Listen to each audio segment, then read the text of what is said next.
सत्य की राह पर चलने वाले को संसार कई बार अकेला छोड़ देता है, लेकिन अंत में स्वयं ईश्वर उसका हाथ थाम लेते हैं। कल्पना कीजिए, घना जंगल, पक्षियों की मधुर चहचहाहट, उगते सूर्य की सुनहरी किरणें पेड़ों की पत्तियों से छनकर धरती पर पड़ रही हैं।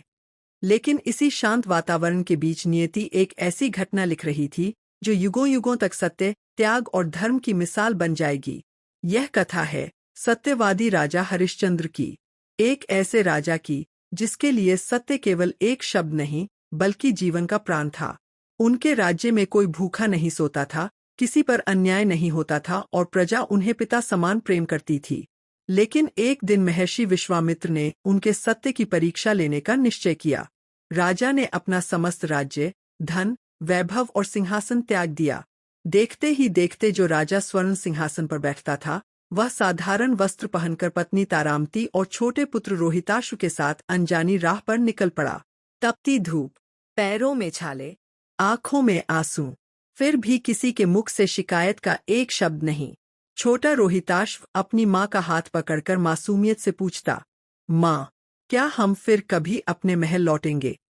तारामती की आंखें भर आतीं, लेकिन वे मुस्कुराकर कहतीं, बेटा, जहाँ सत्य है वहीं हमारा महल है। कुछ समय बाद परिस्थितियां इतनी कठिन हो गईं कि तीनों को अलग अलग काम करना पड़ा। राजा हरिश्चंद्र श्मशान की सेवा में नियुक्त हुए। उनका कर्तव्य था कि बिना निर्धारित शुल्क के किसी का अंतिम संस्कार न होने दें। तारामती एक ब्राह्मण के घर सेवा करने लगीं, और छोटा रोहिताश्व, वह अपनी माँ की हर पीड़ा समझने लगा था। अब वह खेलता नहीं था। वह हर सुबह माँ के साथ जंगल जाता, पूजा के लिए फूल चुनता और कहता, माँ, मैं भी आपकी मदद करूंगा। अब आपको अकेले मेहनत नहीं करनी पड़ेगी। तारामती उसे सीने से लगा लेती। उनके आंसू रोहिताश्व के बालों पर गिरते, लेकिन वह मुस्कुराकर कहता, मत रोइए माँ, पिताजी कहते हैं कि सत्य का साथ कभी मत छोड़ना। अगली सुबह आकाश बिल्कुल साफ था। जंगल फूलों की सुगंध से महक रहा था। माँ और बेटा टोकरी लेकर फूल चुनने निकले। रोहिताश्व दौड़ दौड़कर सुंदर फूल तोड़ रहा था। उसकी भोली हंसी जंगल में गूंज रही थी। उसे क्या पता था कि उसी घनी घास के नीचे एक विशैला नाग फन फैलाए बैठा है, और नियति ने उसकी ओर अपने सबसे कठिन अध्याय का पहला पन्ना खोल दिया है। जंगल की हवा अचानक जैसे थमसी गई थी। पेड़ों पर बैठे पक्षियों का मधुर कलरव भी धीरे धीरे शांत होने लगा। ऐसा प्रतीत हो रहा था मानो प्रकृति स्वयं आने वाली घटना का संकेत दे रही हो। रोहिताश्व अपनी छोटी सी टोकरी में रंग बिरंगे फूल भरते हुए प्रसन्नता से बोला, माँ, देखिए, आज मैं सबसे अधिक फूल लेकर जाऊंगा। इससे आपको कम मेहनत करनी पड़ेगी। तारामती ने स्नेह से मुस्कुराकर कहा, बेटा, भगवान शिव तुम्हें सदा सुखी रखें। रोहिताश्व आगे बढ़ा। उसे घनी हरी घास के बीच एक दुर्लभ सफेद कमल जैसा सुंदर वनफूल दिखाई दिया। वह खुशी खुशी उसकी ओर दौड़ा, लेकिन उसे क्या पता था, उसी घास के नीचे एक काला विशैला नाग कुंडली मारकर बैठा था। जैसे ही रोहिताश्व ने फूल तोड़ने के लिए अपना हाथ बढ़ाया, फैस, नाग ने बिजली की गति से फन उठाया और उसके पैर में डस लिया। आह, माँ! रोहिताश्व की दर्द भरी चीख पूरे जंगल में गूंज उठी। तारामती घबराकर उसकी ओर दौड़ी। उन्होंने देखा कि उनका लाल जमीन पर गिर चुका है। उसके चेहरे का रंग पीला पड़ने लगा था और शरीर कांप रहा था। तारामती ने उसे अपनी गोद में उठा लिया। बेटा, आंखें खोलो, मुझे देखो, कुछ नहीं होगा। भगवान शिव तुम्हारी रक्षा करेंगे। रोहिताश्व ने कांपती आवाज में कहा, माँ, मुझे बहुत नींद आ रही है। पिताजी से कहना, मैंने हमेशा उनका कहा माना। इतना कहकर उसकी आवाज धीमी पड़ने लगी। तारामती रोती हुई भगवान से प्रार्थना करने लगी, हे भोलेनाथ, आपने तो हमेशा अपने भक्तों की रक्षा की है। यदि मेरे जीवन में कोई पुण्य है तो मेरे पुत्र को बचा लीजिए। इसके बदले मेरा जीवन ले लीजिए। लेकिन समय अपनी गति से चलता रहा। धीरे धीरे रोहिताश्व का शरीर निश्चल हो गया। उसकी छोटी सी हथेली, जो अभी कुछ क्षण पहले माँ का हाथ थामे हुए थी, ढीली पड़ गई। तारामती की हृदय विदारक चीख जंगल में गूंज उठी।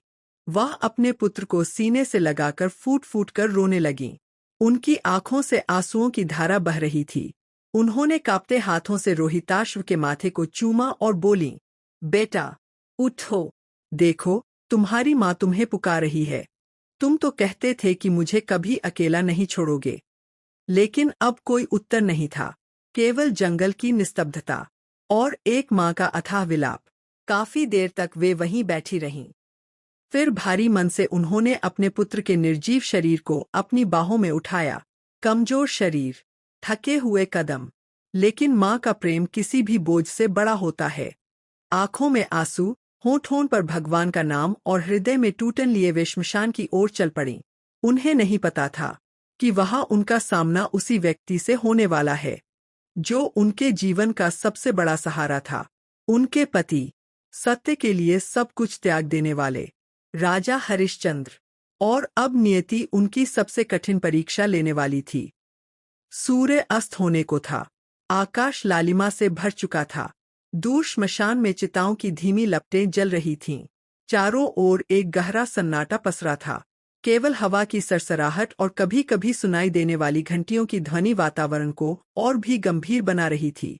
उसी समय एक माँ अपने मृत पुत्र को बाहों में लिए लड़खड़ाते कदमों से श्मशान की ओर बढ़ रही थी। वह थी तारामती। उनकी आंखों के आंसू अब जैसे सूख चुके थे। चेहरे पर पीड़ा थी, लेकिन हृदय में अपने पुत्र को अंतिम विदाई देने का साहस भी था। श्मशान के द्वार पर एक प्रहरी खड़ा था। साधारण वस्त्र, थका हुआ चेहरा, लेकिन आंखों में अटूट सत्य की चमक। वह कोई और नहीं, स्वयं राजा हरिश्चंद्र थे। उन्होंने नियम के अनुसार आगे बढ़कर कहा, देवी, ठहरिए। इस श्मशान में बिना निर्धारित कर दिए किसी का अंतिम संस्कार नहीं हो सकता।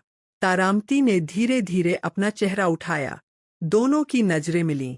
एक पल के लिए समय जैसे थम गया।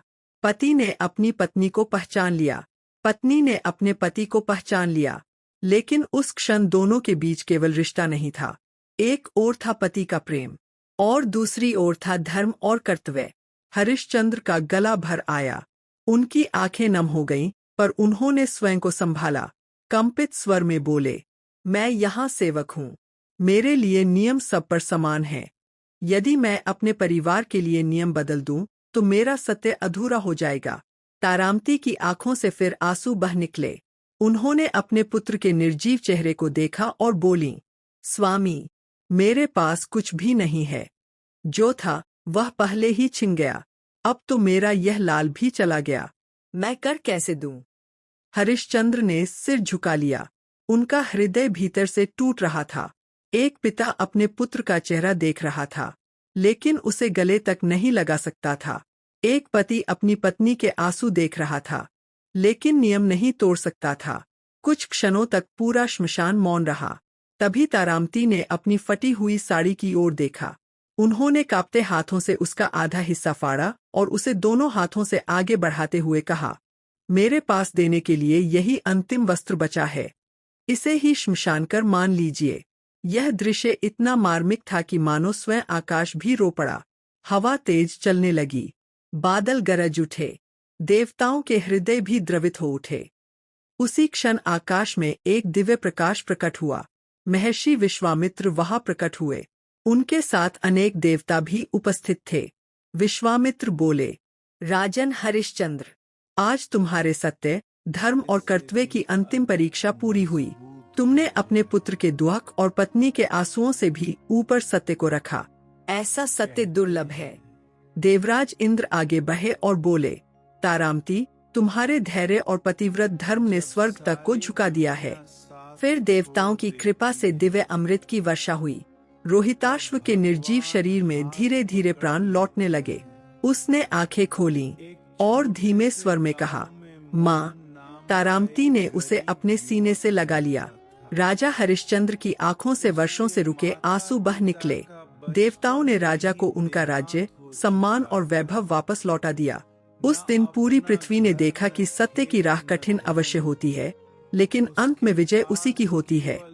तभी से राजा हरिश्चंद्र का नाम सत्य, धर्म और त्याग के प्रतीक के रूप में अमर हो गया। समापन संदेश। धन, वैभव और शक्ति समय के साथ बदल जाते हैं, लेकिन सत्य और धर्म का प्रकाश कभी नहीं बुझता। जो व्यक्ति हर परिस्थिति में सत्य का साथ देता है, अंततः ईश्वर भी उसके साथ खड़े होते हैं।